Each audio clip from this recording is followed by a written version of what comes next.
Our voyage has begun. We've set sail from Ushuaia yesterday evening, made our way down the Beagle Channel, and now we're out in the open sea of the Drake Passage. Over 500 nautical miles to get across to the Antarctic Peninsula. And it's this isolation that really makes Antarctica so special.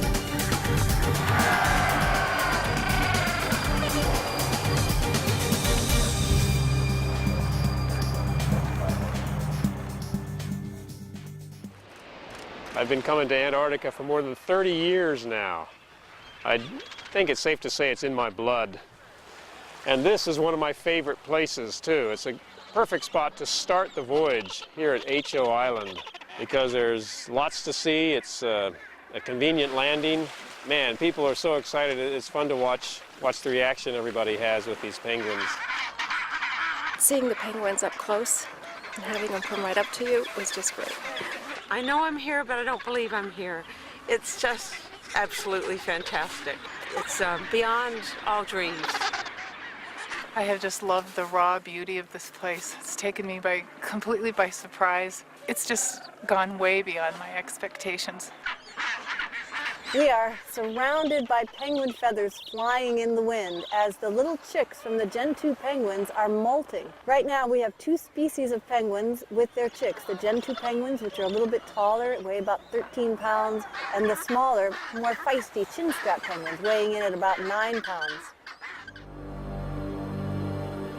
We're in Lindblad Cove. This is the first time the National Geographic Explorer has gotten in here. It's at the head of Charcot Bay on the Trinity Peninsula. That is the mainland of the Antarctic Peninsula. It's very exciting to be here. It was named in honor of Lars-Erik Lindblad, our founder. He was the first one to bring tourists down on expeditions to see the Great White Continent.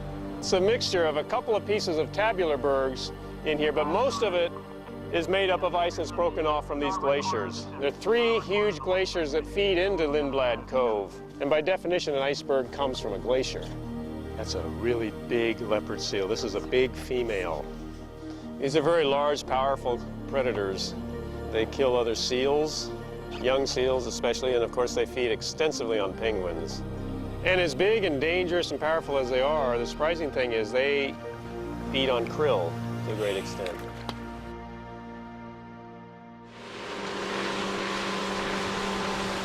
For National Geographic magazine, I'm a polar specialist. I photograph in both polar regions, both the high Arctic and Antarctica, and it's extremely difficult to get to these places. It's very expensive, it's time-consuming.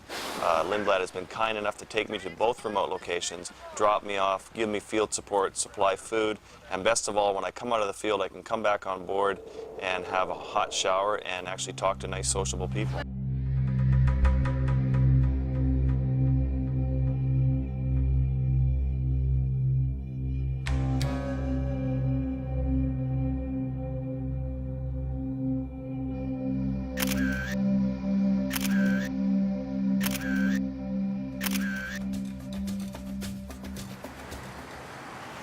We're here at Danko Island and we're about to take the guests out for their first kayak of the voyage.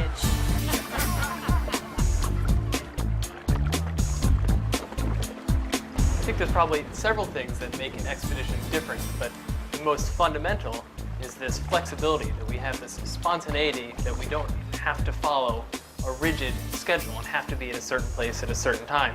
It really is the experience and knowledge of the captain and the expedition leader that make a difference in the guest's experience, and you don't get that on other forms of ship travel.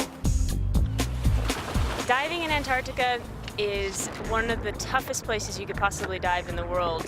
Not only is the sea temperature a balmy 28 degrees Fahrenheit, but also the amount of weight and equipment that you need to use is just massive compared to other parts in the world. Being able to document these findings, to be able to share them not only with the guests but with scientists around the world, to be able to share them with National Geographic is a real honor.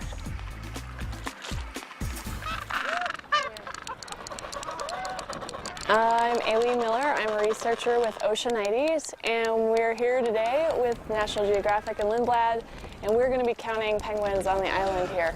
We're tracking population changes in Gentoo, Adelie, and chinstrap penguins all around the Antarctic Peninsula. The research Oceanites does is really unique because we're able to cover such a large area. Most research programs are focused on single colonies, which is really fantastic information, but doesn't give you the bigger picture of what's happening around the peninsula.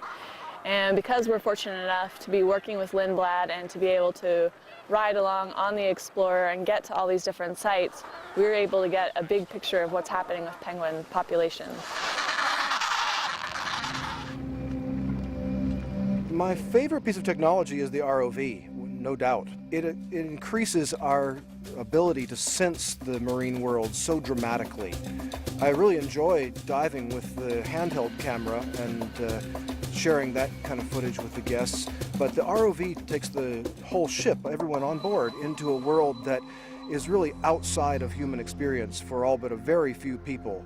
It is a world that's very, very little explored. It's kind of a cliche that the ocean is almost less known than the moon is, but it's very true. And to have this technology on board, to be able to, on a daily basis, look into the greater depths of the sea is a fantastic opportunity.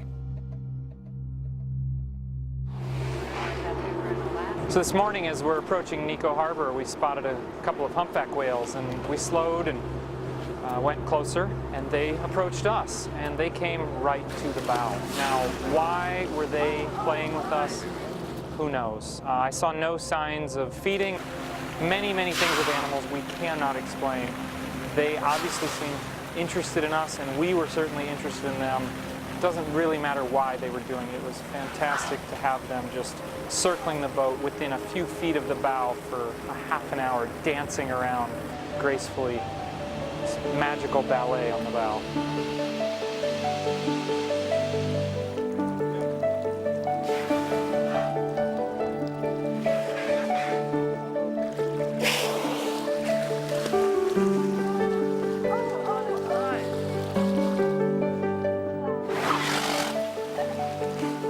Where in the world should our next adventure be? It's hard to answer that, but what I always say is that if I could take my family anywhere in the world, I would take them to Antarctica, because it's vast, it's clear air, it's ice, it's the sound of so much wildlife that you can't even imagine. I mean, how can you describe this to anybody? They have to see it. You cannot tell a person what Antarctica is like. You cannot show them a picture and have them understand it. It's just a very special place.